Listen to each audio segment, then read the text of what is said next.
So should we begin with the first of our awards? Yes, with that theme and belief, we should begin with our first award for this evening, and Which that is? is in the category of literature.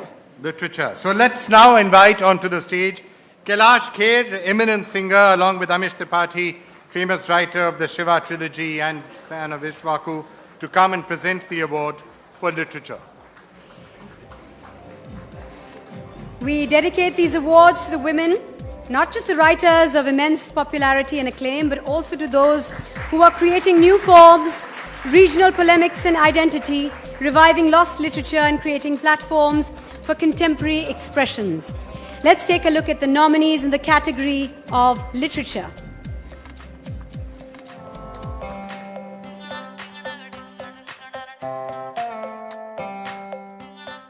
The nominees in the category of literature are Jaya Jha.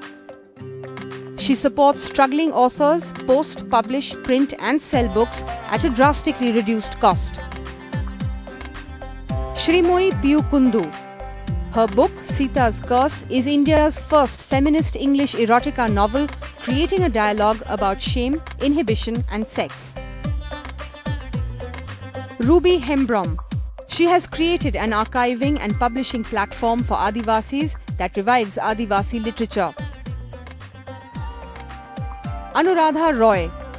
She was the only Indian longlisted for the Man Booker Prize 2015 for her third novel, Sleeping on Jupiter.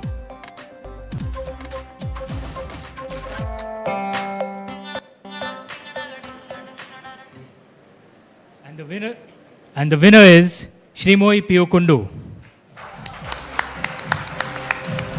Sreemoyee Piu Kundu. Former journalist, she found her muse during her travels to work. It's around that unnamed woman living in a congested chawl in Baikula.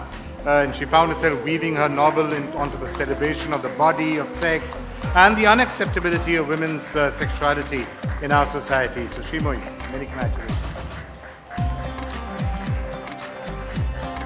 Sreemoyee, can I... Ajit, let me jump on.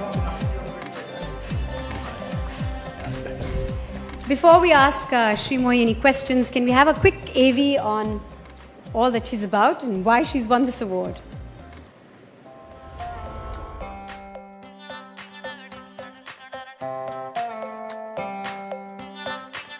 My name is Sreemoyee Piu Kundu. I'm 38 years old. I'm an author and a columnist on sexuality and gender. In 2014 was a book called Sita's Curse, which was immediately labelled as India's first feminist erotica. This was a very bold book by Indian standards. I think sexuality in India is a male preserve, and women, we don't own our bodies, we don't own our desires, and whenever we talk about a married woman, you think of her somewhat as an asexual creature. So Sita's Curse, it pushed those limits. Every woman should basically celebrate desire. It's something that we should own and we should not be ashamed of. Right, Sreemoyee. Many congratulations. And how many times did you have people coming up to you and while you were writing the book, researching the book, and saying, what are you doing? Why would you write a book like this about sex? Actually, it was my women friends who shockingly and, something that I really pondered on. They were shocked and they kept asking me, why are you writing a feminist erotica on a married woman? Why don't you do the next 50 Shades of Grey so that it sells 1 million copies? So I think that's very sad, Vikram, that at the end of the day in India, the middle class Indian housewife is almost she's almost like an invisible entity. Who is she behind that ghungat? The woman at the railway station with 2 kids. Absolutely stunning woman with sometimes an obnoxious man. And you think, who is this woman who waits by the window, who lives in a little airless shawl? So this book, and I would dedicate this award to all those women, who literally lack a voice in India.